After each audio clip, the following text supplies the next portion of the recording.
Shalom, friends from Jerusalem. I'm so pleased to take part in this third annual Kiev Summit, the wonderful initiative of my friend, First Lady of Ukraine, Olena Zelenska. Although we had hoped that this year would bring different circumstances and an easing of suffering in Ukraine, I still believe that this simple act of coming together in this respected form holds so much power. Power we must not be afraid to utilize in making it a better world. The areas of mental health and post-war trauma are especially close to my heart. In fact, I have defined mental health as a primary focus area as First Lady of Israel.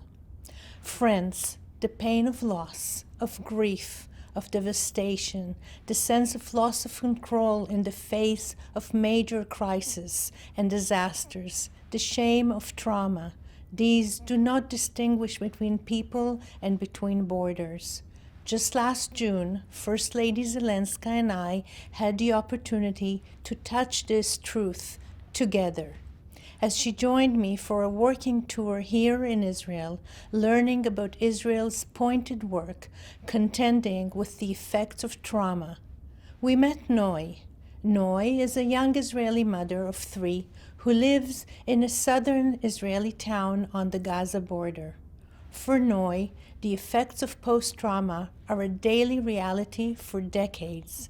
She herself grew up in the shadow of constant fear of missile attacks that could shatter the fragile reality at any moment. Sadly, it is a reality that continues with her own children. Noi told us about the heavy toll protracted trauma takes on her family. But she also said that she knows about the difference between being alone with the fear and pain and being supported, which is why she has made such an effort to undergo treatment and therapy and make them available to her own children. Means such as art therapy, individual and group therapies strengthen their resilience. There is so much about Noi and her children that is different than the mothers and children that First Lady Zelenska meets every day in war-torn Ukraine. But friends, they all speak the common language of human suffering. We are here to make sure that they also speak the common language of human resilience and of hope.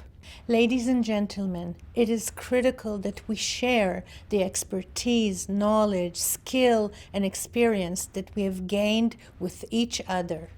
That is what we have been doing throughout the terrible war, sharing our experience and knowledge with those in need all over the world.